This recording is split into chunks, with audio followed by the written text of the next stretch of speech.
Halo semua, saya Heray Fitra. Kali ini kita akan belajar cara membuat halaman registrasi dengan menggunakan SvelteKit setelah sebelumnya kita membuat project pertama kali dengan SvelteKit. Oke, langsung saja kita mulai. Pastikan kalian sudah menjalankan terlebih dahulu SvelteKit-nya. Kalau misalkan kalian belum ada projectnya atau ini, tinggal di sini.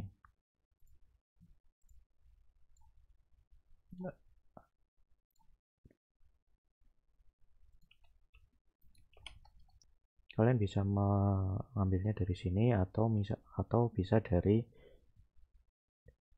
nanti saya taruh di linknya di deskripsi saja, nggak apa-apa, bisa. Oke, tapi sebelum itu kita harus, karena untuk proses registrasi kita membutuhkan yang namanya database terlebih dahulu untuk penyimpanan datanya. Nah, kalian bisa menggunakan di Laragon dan PostgreSQL, karena di Laragon sudah ada yang namanya termasuk PostgreSQL-nya. Kalau misalkan kalian mau download sendiri untuk instalasi sendiri, bisa di download sini. Nah, kalau misalkan ini pastikan setelah diinstal Laragonnya, pastikan kalian sudah menginstal tambahannya, yaitu PostgreSQL 14 ini. Nah, tinggal diklik aja ini di menu ini. Nah, kalau sudah, kalian jalankan saja project Laragonnya. Dan karena saya hanya membutuhkan PostgreSQL, saya aktifkan yang PostgreSQL saja. Oke, jika sudah selesai, kita tes koneksi terlebih dahulu. Nah, di sini saya sudah membuat new connection sendiri. Biasanya ini pakai new, kalau misalkan pakai Navigate ini pakai PostgreSQL. Terus ini lokal aja, lokal, terus localhost pastinya, portnya pasti 5432. Initial database ini Postgres, username Postgres, passwordnya biasanya Postgres untuk default di lokal ya. Kalau misalkan dites, nah berhasilnya kan. Nah sudah. Nah kalau misalkan sudah, kita buatkan namanya database terlebih dahulu. Kita buatkan databasenya, di klik kanan saja di Navigate. Ini nama databasenya misalkan mana ya, novel ya projectnya ya. Udah. Untuk yang lain-lain nggak usah diisi, nggak apa-apa, tinggal langsung oke aja. Kita tunggu prosesnya selesai. Nah kalau sudah, hanya ada novel nih, tinggal klik aja publik. Nah karena belum ada tabelnya, memang belum ada tabelnya. Nah untuk membuatnya, saya biasanya lebih suka menggunakan yang namanya query langsung gitu, jadi biar tersimpan dengan benar itu. Nanti kalian juga kalau misalkan saya sudah upload project ini, nanti kalian bisa cek aja langsung di file SQL ini di GitHub-nya ya. Nah, saya menggunakan struktur seperti ini. Kita buatkan tabel user ID, name, username, email, password. Jadi ya untuk sementara kayak gini dulu. Nanti kalau misalkan ada tambahan-tambahan yang lain, kolom-kolom yang lain bisa dimasukkan. Nah, sudah, tinggal klik, kita copy saja, lalu masuk ke sini, new query. Terus dipastekan, terus run. Nah, kalau sudah, ini tutup lagi aja, don't save. Terus masuk ke tabel, coba refresh. Nah sudah, tabelnya sudah berhasil dimasukkan, berhasil ditambahkan. Ada created add, updated add, deleted add nih. Oke, sudah. Berarti database-nya sudah ya, database sama tabelnya sudah ada. Nah yang berikutnya adalah cara mengkoneksikannya ke project kita ya, project di SvelteKit kita. Oke, untuk caranya kita buatkan di sini di folder src routes. Ini demo yang kemarin ya, yang paraglide yang multi bahasa itu. Nah kita di sini masuk ke lib bukan routes, lib server. Nah sebenarnya di defaultnya itu biasanya sudah ada di sini nih. Nah ini sudah ada ininya nih, isinya nih, karena sebelumnya kita sudah membuatkannya di sini. Ketika membuat itu kita sudah memilih, yaitu Drizzle ORM, library tambahan untuk ini, jadi sudah ada datanya di sini. Nah tapi ini kayaknya belum ini nih, ini kita bikin folder baru aja biar terkumpul semuanya jadi satu skema. Jadi ya intinya bisa dibilang pendefinisian tabel-tabel. Misalnya nanti di sini kita bikin tabel users, terus use role, permission gitu dan lain-lain, biar terkumpul jadi satu folder aja. Nah yang berikutnya tinggal kita user.ts, ini kita bikin untuk user.ts. Sebenarnya di skema udah ada nih, Nah, ada sebenarnya ini tinggal copy aja, cuman ya udahlah nanti ini buang aja lah, nggak apa-apa. Oke, kita bakalan pakai yang ini. Bentar.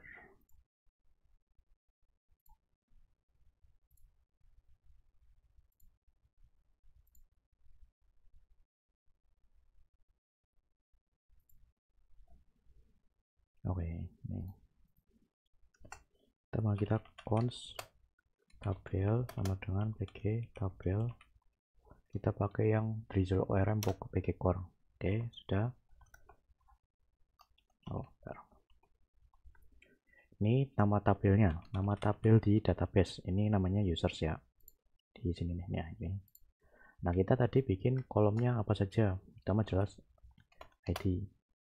Jadi nanti kalau misalkan pakai skema kayak gini, jadi nanti bisa langsung panggil kolom ID, tapi di sini kita juga bisa mengambilnya, misalkan integer, kita harus mendefinisikan tipe data dari tabel yang telah kita buat. Misalkan di sini integer user ID, lalu dia juga primary key. Sebenarnya ini bisa dibuat juga untuk apa namanya migration itu, jadi ketik tanpa harus menggunakan apa namanya menggunakan query seperti ini, tapi saya lebih suka menggunakan seperti ini, lebih kelihatan ketimbang harus nyari apa persatu gitu loh. Oke, langsung saja. Terus ini ada generated by default as identity, jadi ya intinya primary key auto increment lah kalau misalkan di MySQL lah. Ini kita ambil yang PG Core ya, jangan ambil yang lain, misalkan ada MySQL Core atau apa. Karena kita menggunakan apa namanya PostgreSQL, jadi PG Core. Nah, yang ini nih, PG Core ini. Oke, sudah. ID, lalu ada name, varchar name harus diisi, yaitu not null gitu loh.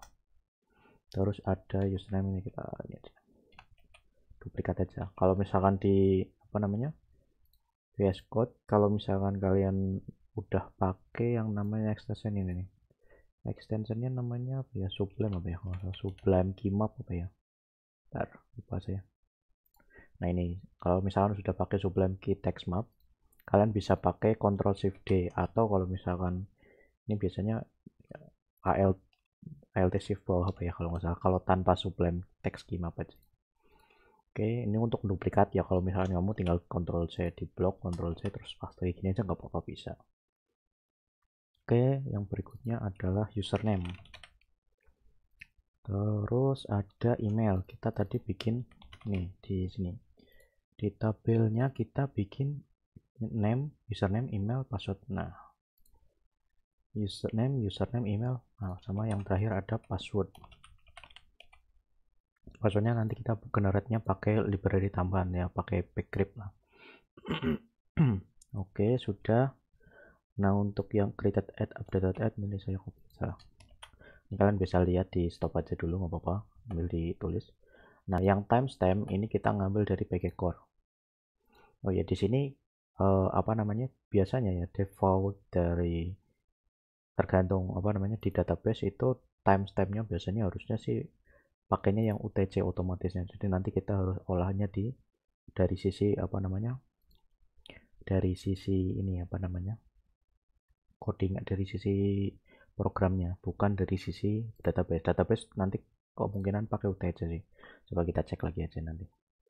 Kalau di server biasanya saya pakai UTC otomatisnya, karena memang masuknya pasti pakai time zone UTC, bukan time zone yang +7 atau apa namanya ya, time zone Asia lah, Jakarta.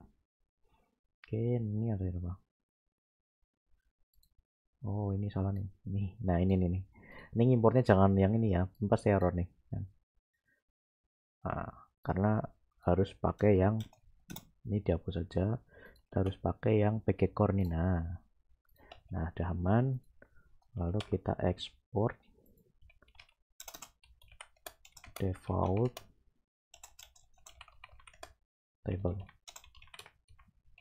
Oke, nanti kalau misalkan mau di copy kan, misalkan kita bikin tabel lain, misalkan roles.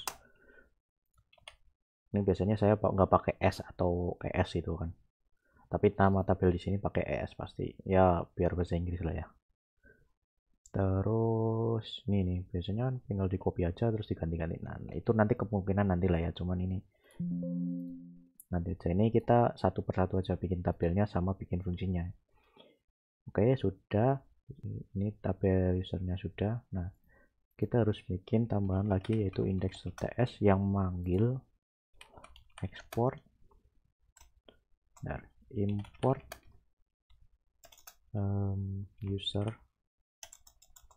user from user. Nah, kita ekspor ke ini. Nah, nanti kita manggilnya index.ts aja, nggak usah langsung pakai user.ts ya. Kalau misalkan mau langsung nggak apa-apa, bisa. Oke, sudah. Yang skema ini karena kita nggak perlu, ini kita hapus saja. Oke, nah ini kan apa, koneksi data, kita udah mendefinisikan skema tabelnya dulu ya, intinya struktur tabelnya kita udah definisikan. Yang berikutnya itu koneksinya. Nah, ini koneksinya sebenarnya sudah disediakan dengan apa namanya, yang Drizzle ORM kemarin yang kita buatkan, yang kita tambahkan library-nya. Nah, untuk menambahkannya atau mengeditnya itu pasti kita masuk ke sini .env, file.env ini. Nah, tinggal di apa namanya, di setting aja. Yang user pasti Postgres, jelas. Yang diganti ya, yang diganti itu hanya ini, username tadi Postgres, passwordnya Postgres, hostnya itu kita bisa pakai localhost. Coba saya lupa bisa pakai localhost apa enggak. 5432 port default yang di sini nih, yang tadi ada nih. Coba ya. Nah, ini karena port default PostgreSQL pasti 5432. Oke, nah ini nama database-nya, itu kita pakai yang apa namanya tadi, novel ya, nama tabelnya novel, nama database-nya yang ini. Nah, oke, sudah. Oke, kita buat yang berikutnya itu kita buatin halaman out, lalu kita masuk ke halaman register. Jadi URL-nya nanti URL-nya pasti jadi ini, out register. Nah, gini, kalau misalnya sekarang itu kita kan pasti 404 not found. Oke, nah yang berikutnya kita tambahkan plus page.svlt. Jadi urutannya kayak gini. Nah, kalau misalkan kalian cek di sini, ini kan kosong, nggak ada apa-apa. Kali misalkan ada lorem gitu aja. Nah, ini udah otomatis, nah udah masuk ke sini dan nggak 404 not found. Nah, kalau misalkan kalian salah URL dan register kan nggak ada 404 not found. Nah, ini URL sudah bisa dibuatkan. Nah, yang berikutnya tinggal kita bikin halamannya terlebih dahulu. Untuk halamannya seperti ini ya. Halamannya.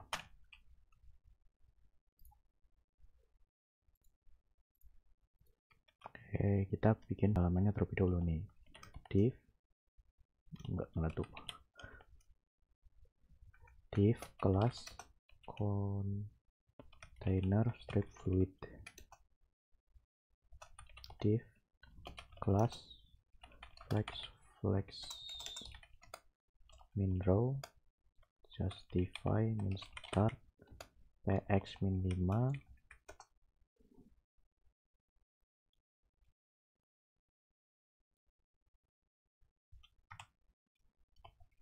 Ini kita karena nanti halaman register seharusnya sih setelah login, cuman kita bikin registernya terlebih dahulu saja.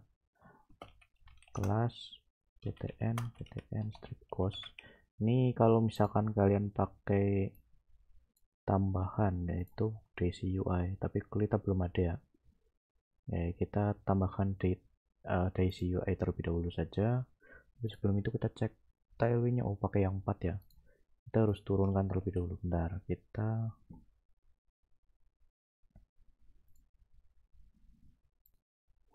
kita harus menginstal Tailwind CSS-nya terlebih dahulu. Karena di sini menggunakan mana ya, Tailwind CSS-nya ini. Ini versi 4, so karena yang di Daisy UI kita menggunakan ini apa namanya ya, CSS komponen dari Daisy UI, biar lebih mudah dalam membuat ini halaman websitenya. Itu kita membutuhkan versi yang lebih kecil dari versi 4, itu versi 3. Oke, kita tuh berarti harus turunkan terlebih dahulu Tailwind CSS nya terlebih dahulu. Oke, ini kita cmd lagi, ini kita tutup lagi aja dulu, Ctrl C. Kita tak install terlebih dahulu yang Tailwind CSS. Ini bukannya lupa.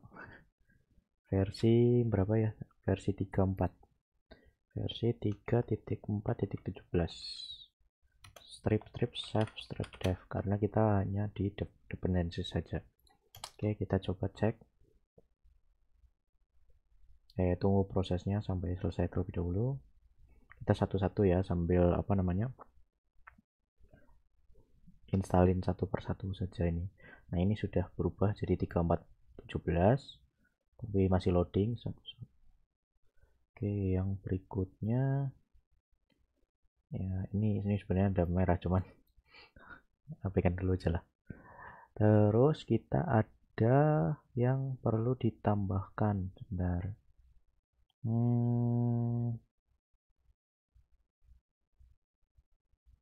Ini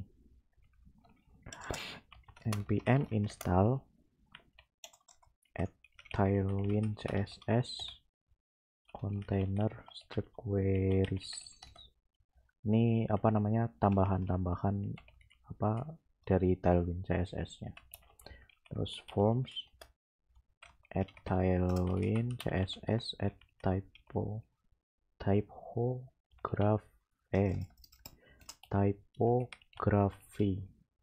Nggak usah pakai save dependencies karena masuknya ke dependencies, bukan yang dev dependencies. Oke, enter saja.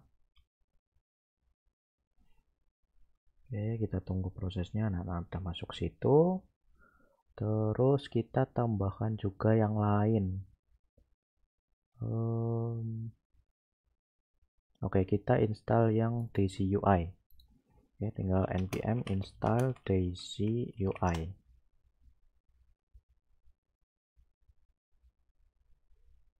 Nah, sudah masuk. Oh, salah, masuknya harusnya yang dependency save strip dev. Nah, ini kita install lagi aja, nanti otomatis pindah. Oke. Nah, kita edit beberapa file yang ada. Misalkan yang pertama itu di Vite, itu kita hapus yang Tailwind CSS ini. Lalu kita masuk ke, kita buat file namanya post.css nih. post.css.config.js. Nah, itu kita gini, isinya ini. Kalian bisa stop aja, nanti diketik aja nggak apa-apa. Oke, ini kita tambahkan plugin Tailwind CSS dan auto prefixer. Oh iya, lupa satu lagi, ada yang kurang. Ini kita harus tambahkan lagi, yaitu auto prefixer ya, lupa saya. Nah, ini kita npm install auto prefixer itu di save dev ya. Nah.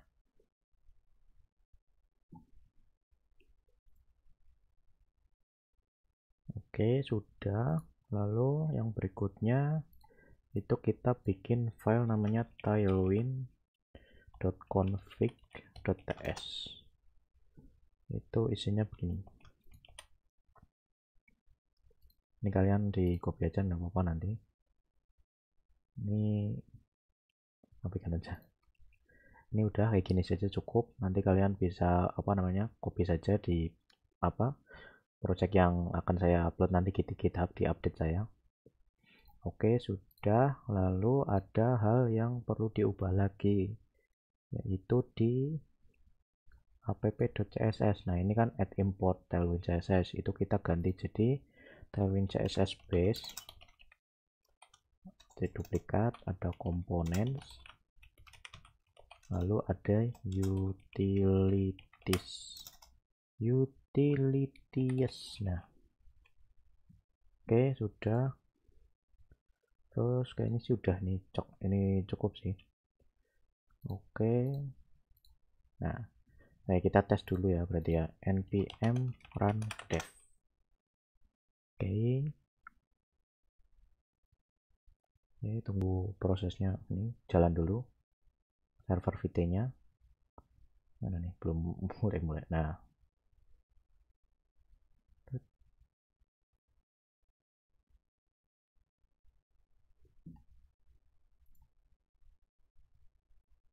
ada yang error? Oh enggak, tapi Daisy UI nya enggak ini ya. Coba, oke kita coba akses lagi halamannya, gimana, ada yang error enggak? Nah, ini berarti Daisy UI sudah ditambahkan nih, ini berarti harusnya udah bisa. Nah ini halamannya sudah, nah ini ada tombol tapi nggak kelihatan isinya ya. Nah ya ini kan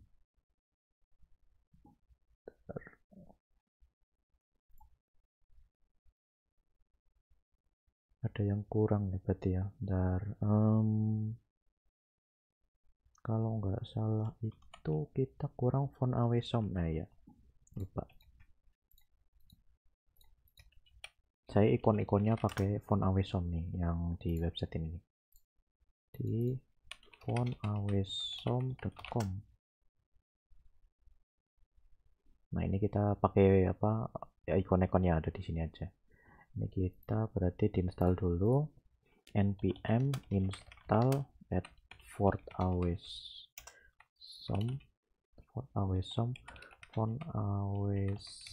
strip free. Oke, kita install yang free saja. Yang free udah banyak sih, hampir lengkap lah menurutku lah. Oke, kita tunggu prosesnya.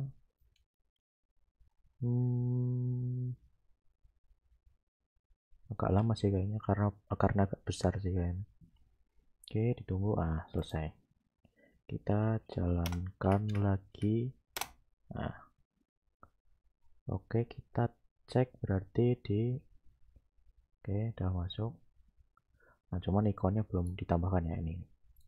Baik, kita tambahkan dulu ikon kelas fas fa strip fb va min arrow min left.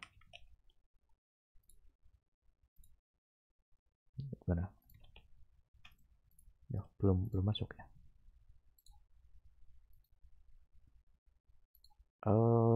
Kalau nggak salah itu, bentar, kayaknya ada yang perlu dipanggil deh, saya ingatku di mana ya. Ini nih, kelupaan belum ditambahin. Oke, karena kita pakai semuanya, kita berarti bikin di sini aja nih, di layout nih kita panggil di sini aja. Nah kayak gini aja udah. Gimana masuk? Tombol backnya ada nih ya. Oke, bisa masuk, tapi sebentar, ini ada yang perlu diinginkan kalau nggak salah nih. Bentar, ini temanya, kita tema Daisy UI nya pakai BG Neo. Bentar, ini biar warnanya putih ya. Enggak, yang agak coklat apa hitam kayak gitu. Oke, sudah, biar kelihatan beda aja. Biar defaultnya belakangnya ya enggak putih-putih banget lah, biar hitam aja lah, lebih enak dilihat. Oke, tapi ada yang perlu di ini kayaknya kalau salah. Ada yang kurang. Ini apa ya? Oh iya. Ada yang kurang nih. Div data strip temp. Kita temanya itu ada. Kita tema itu di mana tadi? Nah ini. Ada light, dark, cupcake, corporate, autumn. Kita pakai yang dark aja lah, coba lah. Oke, lalu ada kelas container strip fluid. Kita paksa ukuran layar ukuran height-nya itu sehalaman flex. Terus ini div kelas container strip fluid mx auto wminful. Ini kalau misalkan pakai VS Code bisa langsung kayak gini, class rounded kelas pt strip 4 tab. Nah, ada.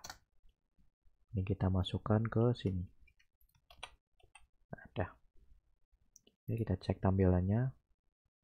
Nah, udah ya, udah agak mendingan, ini enggak full tapi ini enggak mepet-mepet banget, dah cukup sih. Oke, yang berikutnya ada tampilannya. Ntar saya cek dulu. Oke, di sini ya. P kelas text center font strip bold text strip XL lupa lah, registrasi. Nah, tapi nanti kita tambahkan untuk yang ini aja ya. Tapi sebelum itu kita cek dulu aja, ini di duplikat aja. Ini text strip gray strip 500 font medium, ini boldnya salah, nggak usah. Terus MT margin top 2. Ini kalau misalkan pakai Tailwind CSS ya kurang lebih hampir apa ya, menurutku hampir 100% bisa kalian bisa bikin kayak CSS langsung. Misalkan kalian kalau misalkan di HTML itu kan pakai style biasanya, misalkan gini terus bikin kelas apa. Nah pakai Tailwind CSS itu udah hampir lengkap lah, memenuhi semua apa yang ada di CSS itu menurutku. Ya, misalkan ada hover, ada fokus, itu juga bisa. Itu nanti kita coba. Registrasi, silahkan isi form di bawah ini. Ini keterangan tambahan aja lah untuk mulai menggunakan aplikasi ini aja lah. Oke, kita coba cek. Nah, ini tampilannya jadi kayak gini. Kenapa kok ini jadi di tengah? Ini karena memang ada text center tadi di sini, yang text center ini. Nah, sudah, jadi udah tengah, jadi agak lebih enak lah ya. Ini backnya di sini, nanti buat ke halaman login ini pasti error sih, nggak ada, not found. Oke, nah ini malah. Nah, oke, terus kita yang berikutnya ada formnya. Form method post. Nanti ada on submitnya, nggak apa-apa. On sub actionnya. Nah kalau misalkan di apa namanya di SvelteKit itu kita bisa langsung bikin backendnya juga, tapi nanti ini kita pakainya kayak gini. Ini halamannya, ini apa function ya, function dipakai itu, fungsi yang dipakai itu nanti namanya registrasi. Nah ini aja lah. Terus kelas p strip 5 ini nanti kita apa namanya buatkannya di belakang setelah ini. Ini kita buat tampilannya terlebih dahulu aja. Oke, terus kita bikin inputannya. Karena kan kalau misalkan gini belum ada apa-apa nih. Nah, masih kosong. Oke, kita bikin inputnya terlebih dahulu. Inputnya.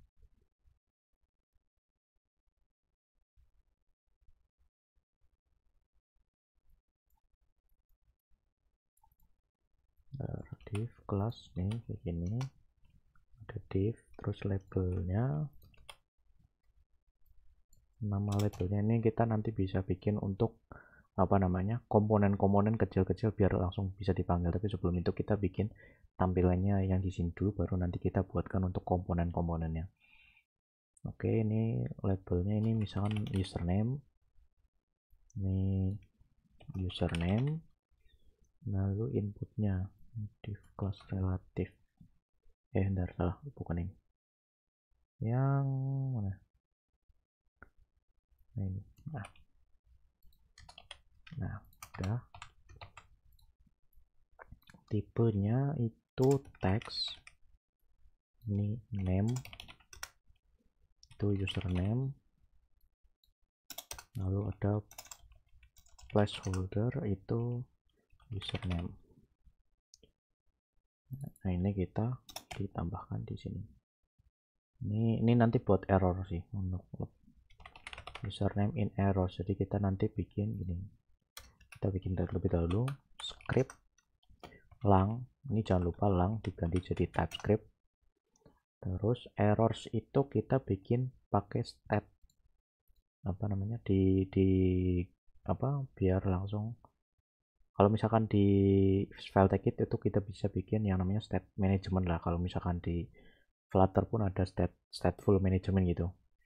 Jadi intinya buat biar apa namanya nggak usah setiap kali itu update halaman, tapi langsung diupdate dari data dan otomatis tampilannya berubah sesuai dengan datanya. Nah ini error, jadi kita bikin let errors $stat. Nah ini objek kosong, get not error, oh salah, errors error. Oke, lalu ini ID-nya sesuaikan dengan yang di for ini, yaitu username. Oke, sudah. Ini tampilannya kayak gini. Nah, ini kayaknya putih, kayaknya kurang ya, mending diganti jadi mana tadi? Yang ini ya, berarti ya. BG strip dark. Mana enggak? Black thing, BG black. Terlalu hitam apa ya? Adalah putih aja lah, nggak apa lah, biar lebih kelihatan aja lah. Nah, dah. Oke, sudah halaman user apa form username. Ini sebenarnya kita bisa bikin apa namanya? Oh, jangan lupa ini ada yang kurang. Benar. Ini kita harus bikin. Ini kan error. Ini kan hanya untuk moderate-kannya saja. Itu nanti kita tes saja. Kita bikin yang berikutnya itu ada, kita pakai if gini. Nah, ini kalau misalkan kalian nggak muncul kayak tadi yang ini, ini if ini di enter langsung berubah jadi gini, kalian tambahkan ekstensi namanya svelte. Yang ini nanti kalian akan muncul apa namanya if tadi. Itu kalau misalkan kalian buka di websitenya ada nih svelte.dev.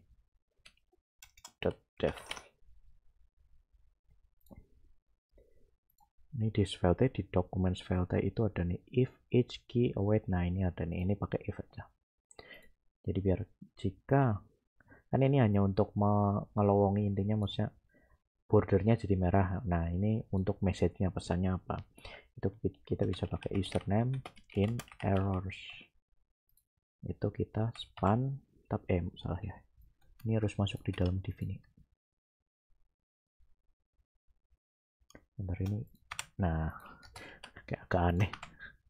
Oke, ini errors username. Nah udah, span kelas text kita jadikan XS extra small gitu. Ini ukuran teksnya, terus text error itu merah warnanya. Nah sudah di sini username. Oke, kita coba sebelum isikan apa namanya form yang lain, kita buatkan prosesnya terlebih dahulu biar apa, saya kasih lihat gimana alur apa kalau misalkan error itunya ya. Berarti yang berikutnya kita bikin tombolnya terlebih dahulu, berarti buat klik tombolnya buat oke, mana button. Nah ini ya tipe.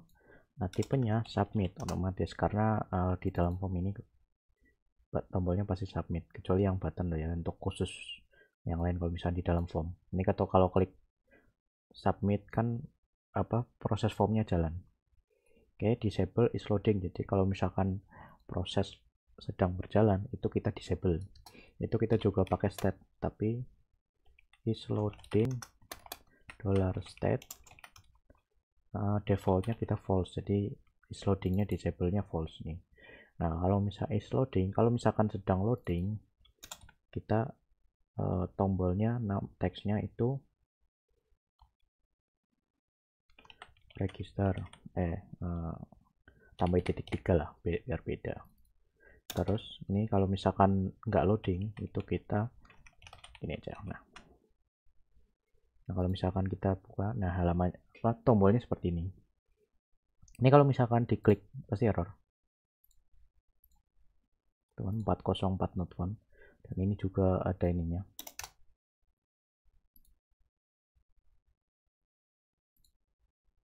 Bentar, kayaknya ada yang kayak gini apa ya? Lupa saya. Ini bukan. Oh enggak, salah. Dari yang kayak gini. Nah, cuman ininya enggak belum ngeproses ya. Oke, kita berikutnya tambahkan untuk proses on submit. Nah ini on submit itu kita function handle submit. Oke, kita buat handle. Nah, kita buatkan function di sini const handle submit ini. Tapi benar ada ini dari sini itu pasti on submit form itu ngirimkan parameter yaitu event dari submit event dan current target event target.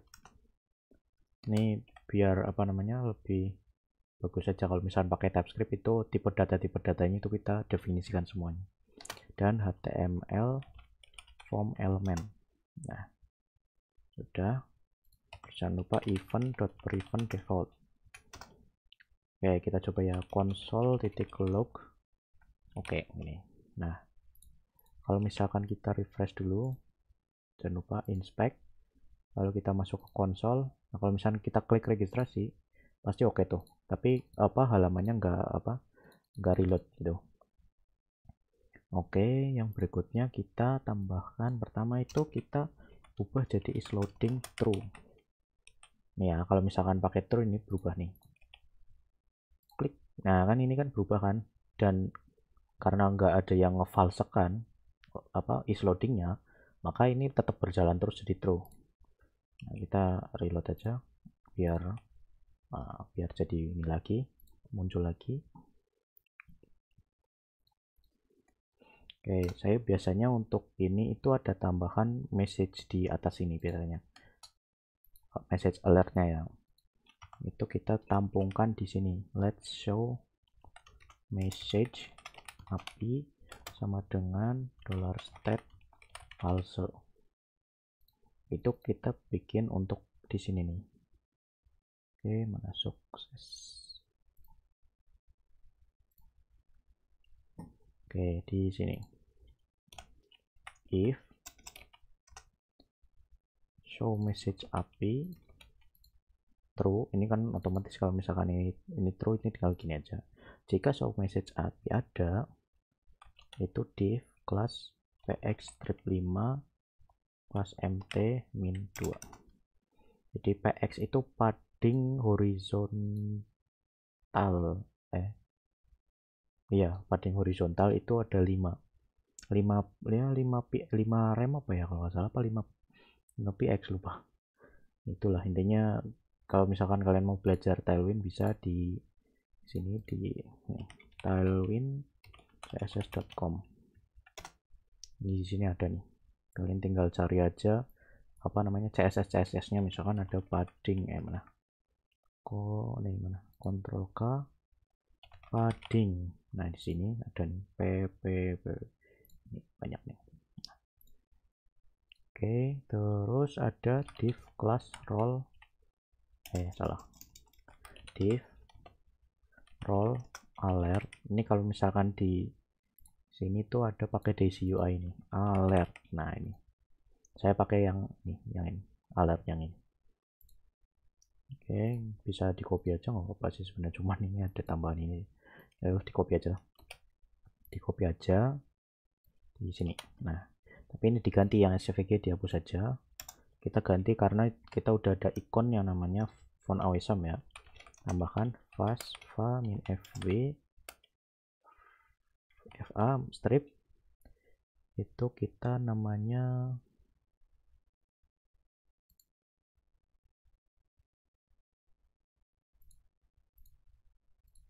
apa ya, lupa saya, alert apa ya, ini nggak muncul.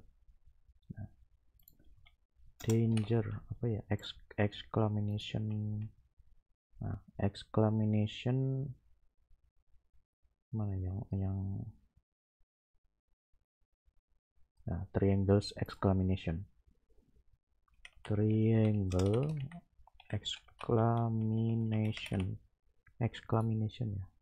exclamation ya, exclamation. Nah udah, terus oke, ini belum muncul sih. Terus ini ngambil dari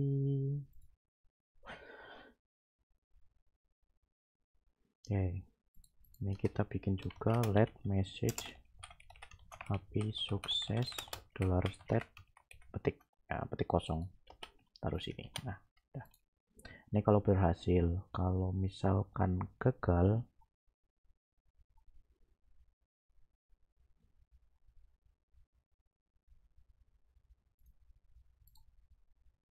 nah ini dirapihkan. Oke, kalau misalkan gagal, tapi sebelum itu kita harus mendapatkan form dari ini, diambilnya dari ini ya, dari apa namanya, dari file ticketnya langsung. Itu let, sebenarnya yang dari file ticket itu kita bisa ngirimkan data tambahan itu di data, itu kita nanti bisa tambahkan. Ini saya nanti kasih contoh ini di nanti aja. Data form, jadi kita dapat dari file ticket itu, dari server file ticket yang ini, servernya, backendnya itu kita dapat data form, yang mana tipe datanya dari data, variabel data itu ada page data, lalu ada form itu dari action data. Itu enggak ada, itu pasti error sih. Oke, abaikan saja, nggak apa-apa. Props kayak gini. Nah udah, ya kita coba error nggak. Oke, belum error. Oh, ini enggak, belum kedapat ini file apa action datanya. Oke, kita biarkan dulu aja, nggak apa-apa. Oke, rapihkan. Terus kita di sini, nah if ada if tambahan, ini kan yang berhasil, message berhasil. Nah ini kalau misalkan message gagal dari server, itu ada kegagalan, itu kita pakai ini, if form tidak sama dengan 0 dan show message API true.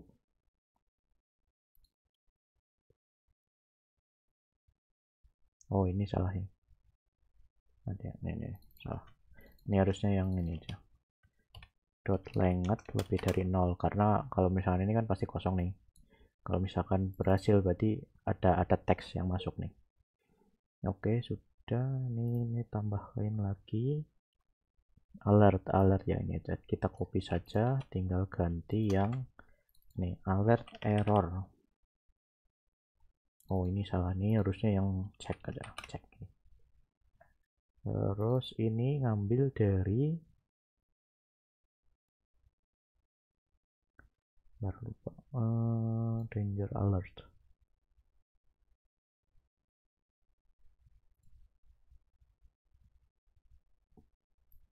Itu ngambil dari form titik message.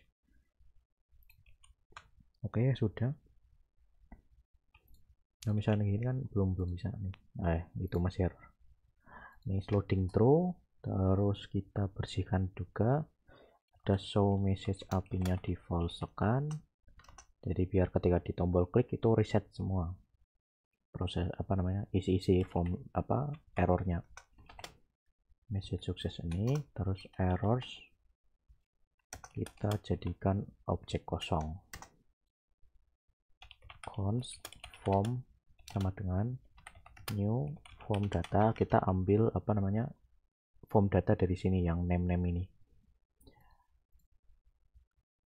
event.current target. Kalau misalkan di konsol kan ini ya, kita cek terus ini kita isikan. Nah ini form datanya kan kosong karena memang nggak kelihatan, jadi kalau misalkan mau ngecek gini form data get username, jadi satu-satu. Oke, kita cek dulu aja buat memastikan masuk. Nah, masukkan. Oke, sudah. Ini from get a key. Ini jadi key yang ini, yang ini. Value-nya itu yang isiannya berarti. Nah, udah. Berarti sudah dapat ini isian semua form dalam sini. Semuanya yang di dalam form ini.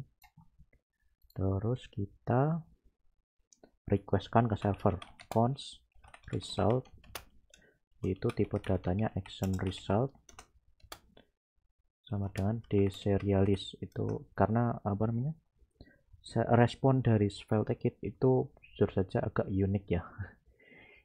Berbeda dengan kayak misalkan kalau misalkan bikin backend sendiri pakai Node.js misalkan. Kayak response titik oh salah, ini kurang lupa. Response await fetch, kita pakai yang namanya dari JavaScript itu JavaScript fetch, biar nggak tambahan library tambahan aja lah. Action, nah udah. Oh ini kurang nih, await itu kita kasih di sini asynchronous, jadi memang fungsinya itu asynchronous. Await mana itu, kita ada parameter tambahan, metodenya post. Ini berarti sebenarnya sih nggak perlu sih, cuma nggak apa-apa. Metodenya post, bodinya itu ngambil dari form nih. Nah, terus await response dot text. Nah, kalau misalkan kalian cek nih console.log result, oke ini ya, kita tes. Ini pasti servernya error method not allowed. Nah ini kan prosesnya cuman aja kayak gini. Nah biar ada errornya, error default dari ini SvelteKit, itu kita tambahkan namanya apply action, itu kita ngambil dari result. Oke udah. Nah kalau misalkan kalian klik, nah ini kan langsung 500 method not allowed, karena kita belum mendefinisikan actionnya di ininya, di SvelteKit-nya, di SvelteKit backend-nya. Untuk backend-nya itu kita bisa bikin begini, tinggal tambahkan di rute masing-masing. Ini karena kita di register, kita tambahkan di sini plus page.server.ts. Nah kayak gini. Nah isinya yang pertama itu ada gini, export async function, itu load, ini kita namanya event return. Nah ini kita bisa kirimkan kayak gini nih, misalkan data username .2 hiraya misalkan ya. Nah jadi ketika misalkan server misalkan reload halaman, ini yang mana, ketika misalkan kalian reload halaman kayak gini, itu yang pertama kali diakses itu page server, baru page Svelte-nya HTML-nya gitu. Jadi kalau misalkan ini return object username ini, kita bisa panggil di sini, misalkan ditaruh di mana ya, sini aja nih, kita ubah sedikit lah ya, bentar. Cara manggilnya tinggal data titik. Nah ini biasanya sih harusnya langsung otomatis ke catat ya, data username. Jadi data itu ngambil dari sini, yang ini nih, yang ini itu dari server, itu dari sini $prop ini respon dari servernya, dari server SvelteKit-nya baru masuk ke sini. Kalau misalkan di save, otomatis hiraya sesuai dengan yang diinputkan di page server. Nah ini kita bisa kirimkan nanti kalau misalkan kayak misalkan halaman khusus login. Nah nanti kita bisa tambahkan di sini misalkan if gitu. Ya kalau misalkan dia belum login, kita lempar ke halaman login gitu, paling gitu aja. Oke, intinya di server kayak gini kita bisa bikin ininya. Jadi ketika sebelum load halaman, kita bisa juga ambil data dari database terlebih dahulu, baru dikirimkan ke view-nya gitu. Oke, kita kembalikan lagi, kurang lebih seperti itu. Oke, kita kosongkan saja nggak apa-apa. Nah, kita buat yang berikutnya itu ada actionnya. Export action, export cons actions, itu kita ambil tipe datanya actions dari SvelteKit. Itu isinya ada, karena kita bikin yang namanya tadi mana? Yang actionnya ini namanya registrasi, itu kita juga nama fungsinya itu registrasi. Ini registrasi asing event. Nah, kayak gini. Oke, nah cuman kalau misalkan di apa namanya di SvelteKit apa ya, kalau misalkan kalian mau ngetesting misalkan ini error nggak, ini error nggak, tapi pastikan itu ada hasil returnnya. Nah, kalau misalkan return tinggal gini aja, return message berhasil, gini aja dulu. Kita buat ngetes masuk ke server apa enggak nih. Ini kita pastikan kalian klik kanan inspect terus masuknya ke network ya. Kita klik registrasi. Ini kan responnya ke sini nih. Nah, ini unik ya, apa data message ini kayak gini strukturnya. Nah, kalau misalkan kalian mau ngambil dari sini, dari view-nya ini, itu kita tambahkan kayak gini.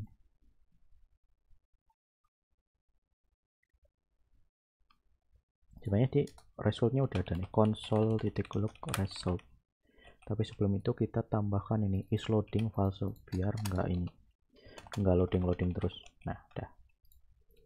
Jadi ketika klik, nah ini nggak kelihatan ya karena cepet sih SvelteKit, makanya ini jujur aja SvelteKit cepet sih. Kalau misalkan mau nambahin biar ada apa namanya, ada jeda lah ya, itu kita bisa tambahkan await new promise resolve set timeout 1500 detik. Ini resolve. Nah, udah. Jadi ini kita tambahkan 1,5 detik buat loading nih ya. Klik. Nah, udah gitu. Itu biar ngelihat bahwa oh memang berarti prosesnya ada gitu. Itu aja. Oke, kita buang saja karena nggak perlu. Ini lebih baik cepat aja, langsung klik klik klik. Ya walaupun sebenarnya bisa diklik klik klik sih ya. Cuman ya nanti biar kita ada, ya nanti mungkin di server lah ya, biar ada tambahan keamanan aja paling nanti. Nah, di sini udah ada, tapi di konsol, nah ini kita dari konsol log ini udah otomatis jadi bentuk objek kayak gini karena sudah di deserialize. Makanya ini khusus buat SvelteKit harus pakai kayak gini, kalau enggak agak susah buat apa namanya ngolah yang data kayak gini. Strukturnya emang unik menurutku sini SvelteKit. Oke, sudah berhasil. Nah, yang berikutnya itu ada result.status. Itu kalau misalkan responnya itu dari server ya 200 oke lah. Di sini kan ada biasanya nih 200 oke nih. Di sini juga ada status 200. Dia ada 200, 400, 500 server gitu.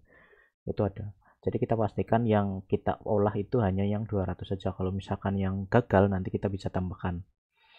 Oke, kita tambahkan berarti misalkan pertama status 200.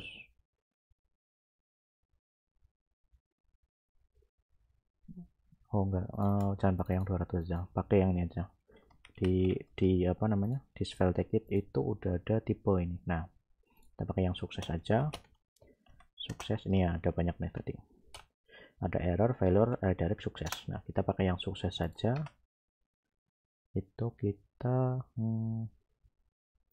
message API sukses result.data.message, karena kita kirimkan yang ini nih, message ini. Itu kita ngambilnya dari result.data. Ini isinya yang ini. Mana? Yang ini. Result data titik message apa titik apa, misalkan kalian ada objek yang lain. Oke, ini kita ditambahkan tanda seru biar apa? Harus pasti ada. Karena SvelteKit agak-agak sedikit apa restrict banget kalau misalkan tipe data ya. Harus benar-benar ada atau nol atau ada apa, misalnya tanda tanya atau kayak gini. Ini harus ada datanya. Karena kita tahu pasti datanya ada, ya udah gak apa-apa. Ini aman harusnya. Oke, sudah. Kalau misalkan kita mau cek, klik. Nah, berhasil kan? Muncul, tapi ini muncul terus ya. Kita tambahkan set timeout 1500 message API sukses, kita kosongkan. Jadi setelah ada 1,5 detik hilang. Nah, itu kalau misalkan berhasil. Kalau misalkan kita gagal, itu show message API itu karena kita yang di sini pakai yang ini nih, show message API yang biar errornya muncul. Show message API, lalu jika ada error dari result titik data, respon dari servernya ada error, ada objek error, itu kita timpakan ke errors yang ini. Mana yang ini? Nah, result.data.errors. Nah, dah.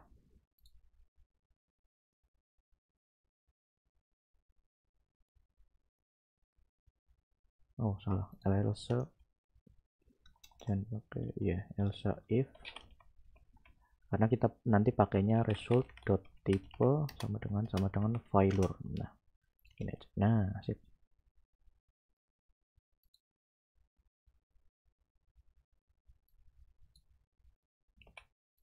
Oke, ini show message API juga difalsekan. Nah, dah. Nah, kalau mau lihat gimana, ini kan berhasil terus nih ya. Kalau misalkan mau melihat error filenya, itu kita bisa tambahkan di sini.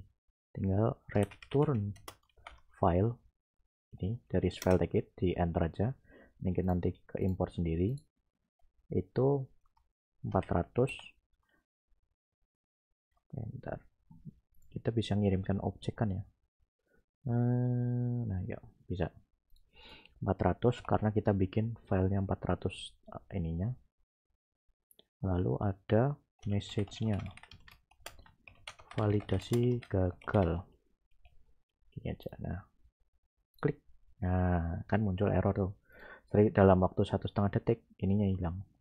Nah, tapi kita bikin tambahkan di username-nya, itu kita bisa tambahkan di sini kayak gini nanti, errors, karena kita udah definisikan di sini.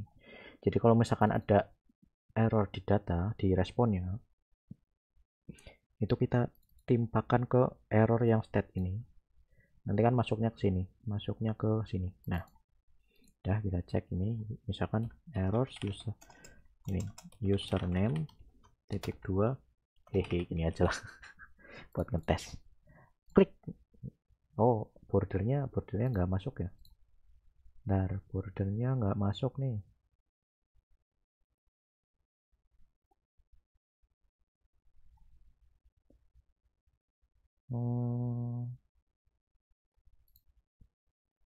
Teksnya udah ada, tapi bordernya nggak masuk ya. Bentar, ini ada yang bilang, oh iya pantesan. Ini nih, mana nih? Nah, ini matiin nih. Coba kalau misalnya tambah ini error nggak? Ah, bisa. Gini. Nah, sip. Ini kan langsung backgroundnya warna merah terang ini, ada merah-merah. Nah, ini keterangan message-nya, misalkan nanti dibuatkannya username atau password salah, ini aja buat ngetes. Klik. Nah, ini kita nggak perlu reload halaman karena udah otomatis langsung ke reload ketika kita save kan halaman ini.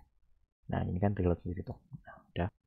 Oke, kurang lebih prosesnya kayak gitu. Nah, kita tambahkan view apa namanya, inputan yang lain juga ya. Itu kita bisa duplikat, misalkan ada, tinggal di apa, Ctrl D itu kita ubah jadi nama, name aja, karena kita apa namanya di sininya, di kolomnya itu name ya. Oke. Mana lagi, ini nih, name, nama, udah. Terus kita copy ini aja lah, itu ada email,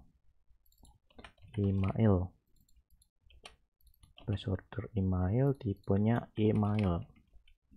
Sudah. Terus kita masuk ke sini lagi, ada yang terakhir itu password.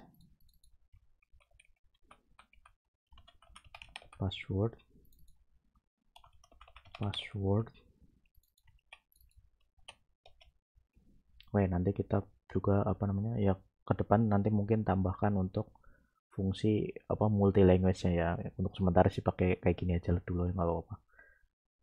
Oke, nah udah kan username, nama, email, password. Biasanya sih harusnya tambahkan ini ya, confirmation password ya. Oke, kita tambahkan confirmation password, konfirmasi password. Jadi kalau misalkan beda, oh itu kok masih ini. Nah ini, nah udah. Oke, kita dari sisi server biar kasih errornya itu gini, let errors sama dengan objek kosong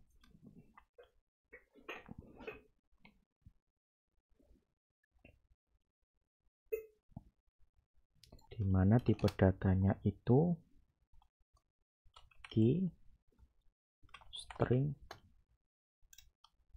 terus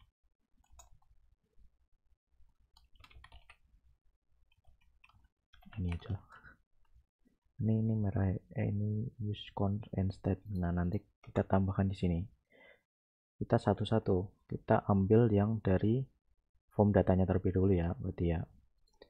Nah, ini kita komentar dulu aja lah, kita ambil dari form datanya dulu, const form data sama dengan await event.request.form data. Nah, kalau misalkan kita console log di sini, console log form data, itu kita nge-view apa lihatnya di sini. Kalau misalkan di server itu di sini, kalau misalkan console log di page file ya itu di sini di console gini ya. Kita coba klik. Nah, di sini muncul nih username, name, email, password, confirmation password. Nah, kalau misalkan kita isi, klik, maka akan ada isinya nih. Nah, berarti udah terkirim. Pastikan ini ada name-nya ya. Kalau misalkan name-nya kosong pasti nggak kirim sih. Oke, sudah, kita dapat form datanya. Oke, kita validasi satu-satu ya. If form data, ntar kita ini const definisikan satu-satu. Ada username sama dengan await form data get username.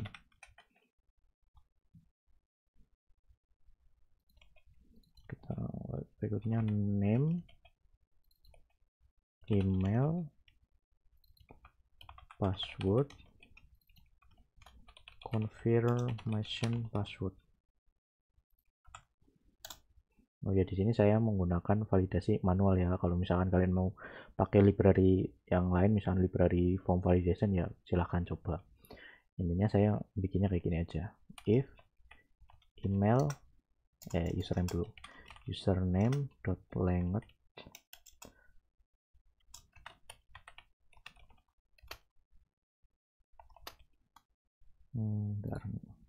.toString. Ini kita tambahkan gini aja.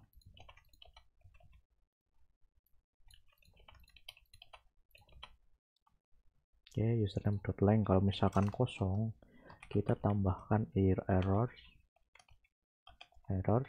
username sama dengan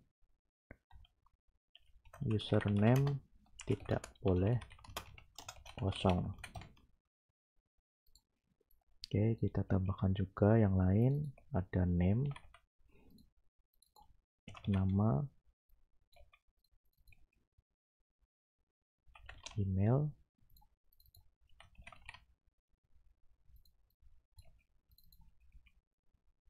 lalu ada password,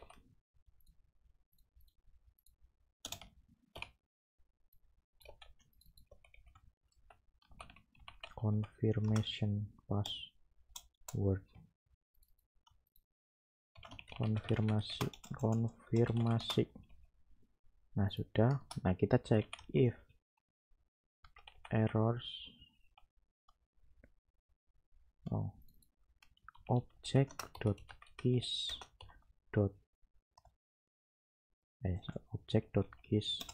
error. Kalau misalkan ada key, ini kan defaultnya kan 0 kan, nggak ada errornya.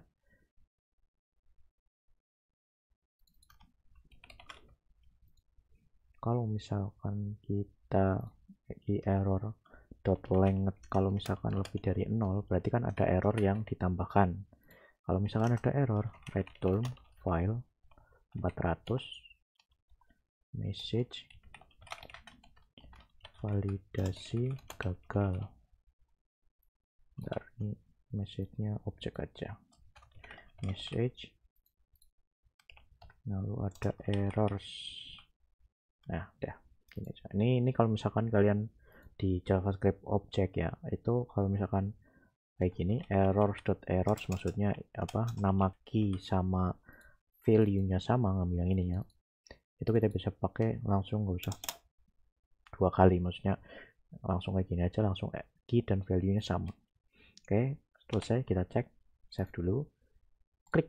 Nah kan langsung otomatis error semua nih karena nggak ada isinya. Kalau misalnya kita isikan, nah ini, oh ini tipe datanya salah nih, tipe datanya confirmation. Oh iya, tipe datanya password. Nah udah terus kita kalau misalnya kita isikan, nah ini tambahkan mail.com. Berhasil ya, karena memang nggak ada apa-apa sih ini, dan kita nggak ngapa-ngapain, ini intinya berhasil aja lah. Oke, nah sudah, username-nya udah cukup. Nah kalau misalkan kalian mau tambahkan juga, misalkan username harus unik, berarti gini, username ini if username dot length sama dengan 0, else berarti lebih dari 0 kan.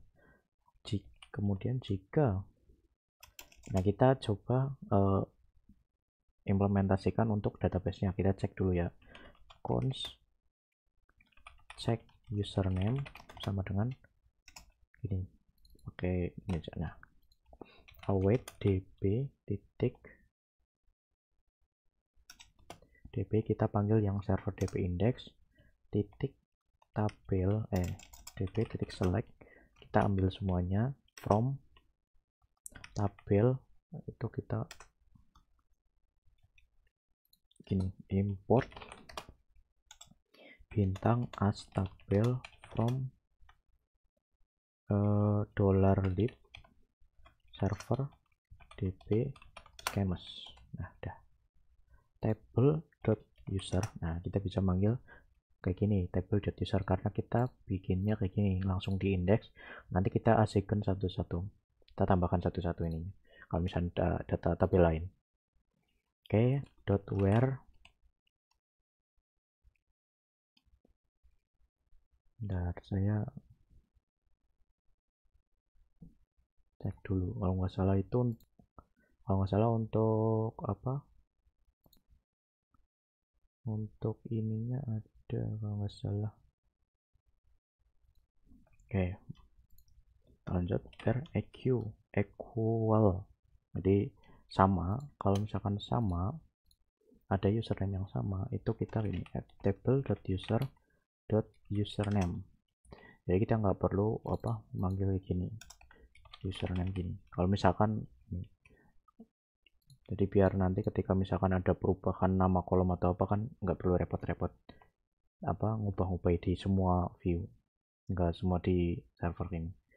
Table.username kita ngambil dari yang username ini. Nah ini kalau misalkan begini error, ini dari PostgreSQL-nya nggak tahu sih, is null for way to execute null. Nah kita tambahkan gini aja nih. Nah udah, biar yang pasti itu ada username. Oke, kalau misalkan kalian ngecek, misalkan console.log check username, saat diklik misalkan ini diisi,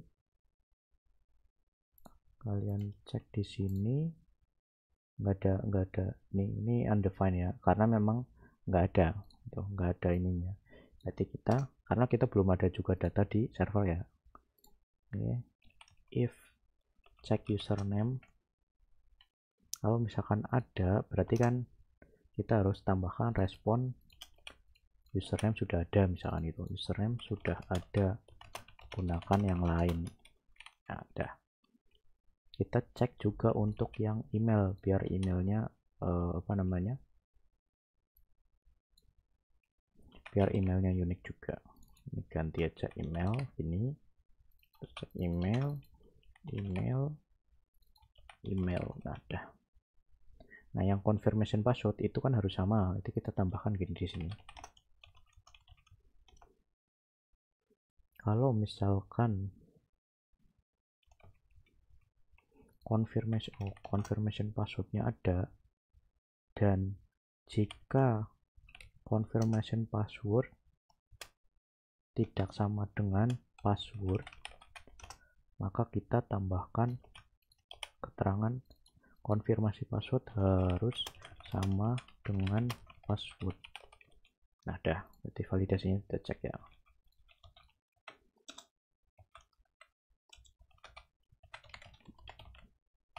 Passwordnya misalkan 123.123.123.456. Nah konfirmasi password harus sama dengan ini 0.456. Nah oh 123.123. Nah berhasil kan, berarti validasi udah aman. Oke, kita tinggal ke proses berikutnya untuk menginputkan ke database.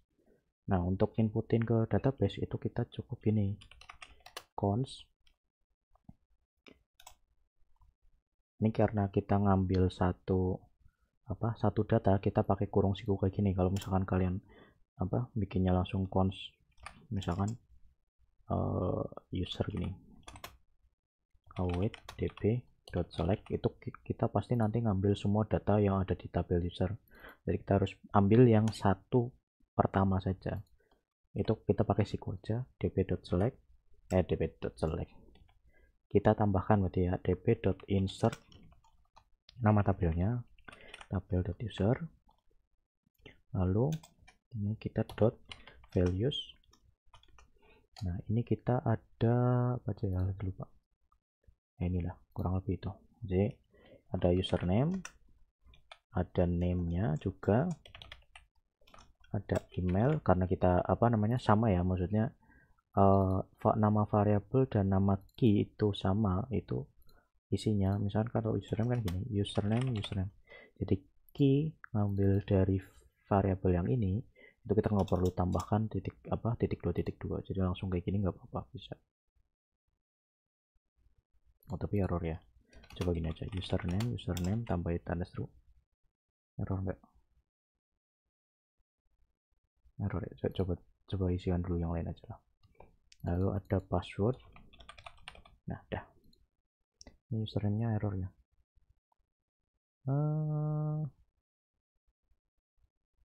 Username is none.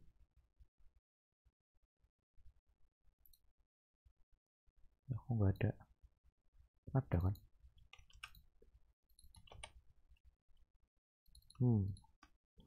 Di situ error ya, dianggapnya nggak ada no. Itulah, coba berikan dulu. Nah dan returning itu ambil returnnya ini tabel.user.id, jadi ngereturningnya ya itu ID. Nah kita cek if user.id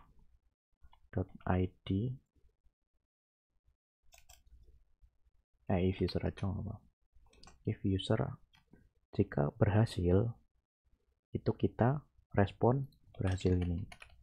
Kalau misalkan gagal kita respon gagal, tapi kita pakai yang file aja ini. Nah, tapi errornya nggak ada, jadi ini gagal menambahkan, gagal registrasi, ini adalah terus berhasil registrasi. Nah dah, oke kita cek dulu di ini.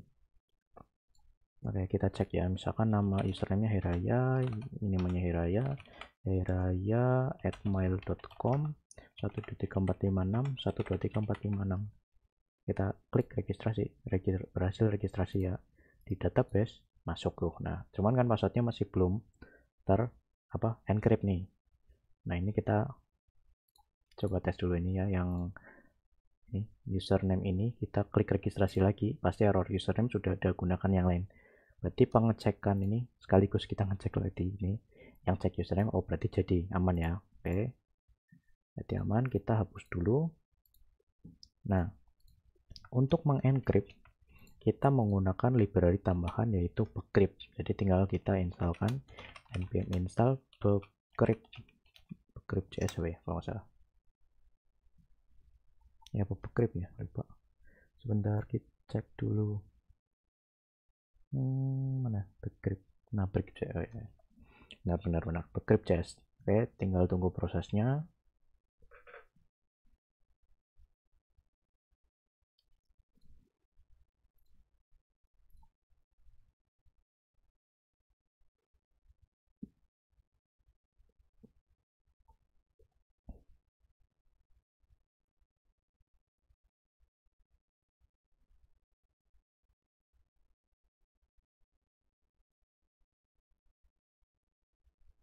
Oke, selesai.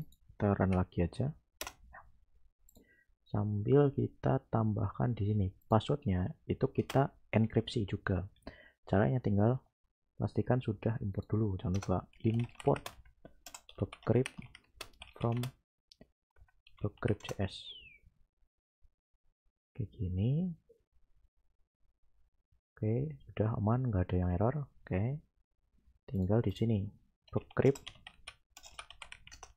await, kita pakai await karena apa namanya, proses enkripsinya itu apa benar-benar apa perlu waktu, jadi harus pakai await biar nggak apa menjalankan di background. Await bcrypt.hash itu kita ngambil dari password, koma 10, jadi apa namanya kesulitannya 10 salt length. Oke, udah, kita tambahkan tanda seru biar nggak merah. Oke, sudah, kita cek sekali lagi. Oh, ini reload ya. Oke, coba tes, tambahkan lagi. Bentar, error nggak? Oh, nggak, tak kira error.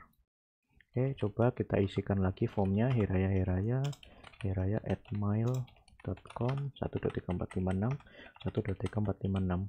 Bentar, oh salah, kurang kelebihan. Nah, berhasil registrasi. Nah, masuk dan sudah terenkripsi. Saya nggak bisa melihat passwordnya ini.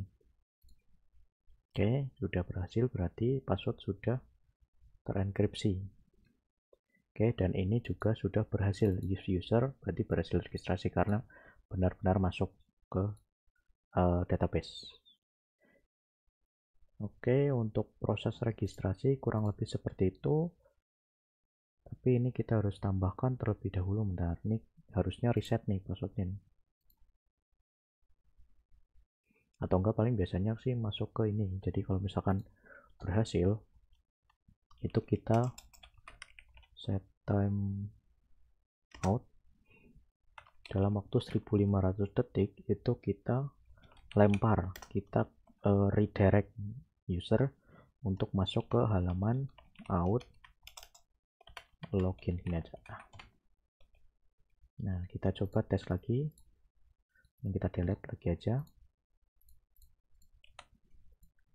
hiraya@gmail.com. Nah, udah enter, berhasil registrasi. Nah, langsung otomatis ke redirect ke halaman yang lain. Oke, kita kembali lagi aja. Nah, sudah, berarti registrasi sudah berhasil ya. Cuman ada yang kurang nih. Jadi kalau misalkan kayak gini, kita nggak tahu orang tuh sebenarnya bisa ngakses ini loh, ngakses apa namanya, ngakses actionnya nih, ngakses yang action ini itu bisa. Jadi caranya itu kalian bisa pakai Postman sebentar. Oh ya, kalau misalkan kalian ngakses sebenarnya bisa, tapi ada cross site tambahan ini.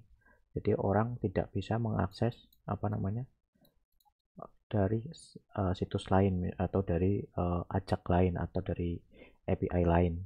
Nah, ini pasti forbidden kalau misalkan kalian mengakses. Sebenarnya bisa diakses gitu URL ya, tapi ini nggak diperbolehkan. Nah, kalau misalkan kalian ke depan nanti misalkan mau membuat ada API tambahan, misalkan backend tambahan, itu biasanya kalian kalau misalkan ini harus buka di sini nih kalau salah. Bentar.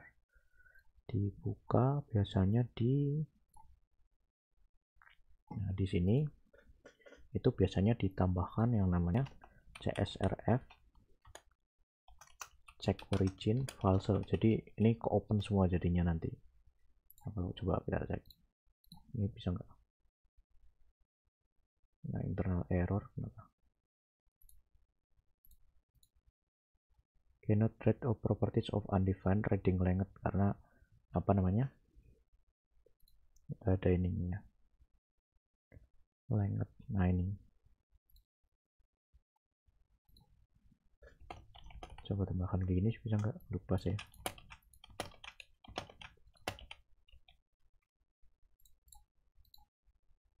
Nah ini itu biar ini ya, maksudnya apa, kalau misalkan nggak ada kita kosongin aja nggak apa-apa, tapi pasti langsung kayak gini. Nah responnya berhasil nih, kita bikin API kayak gini kurang lebih. Misalnya nanti ada caranya, misal nggak pakai kayak gini, cuman intinya kurang lebih ini bisa pakai API gini, tapi harus dibuka terlebih dahulu di ini di file ticket. Nah kalau misalkan apa saat ini karena kita menggunakan full stack maksudnya, itu kita nggak perlu dibuka, jadi kurang lebih harusnya aman ini.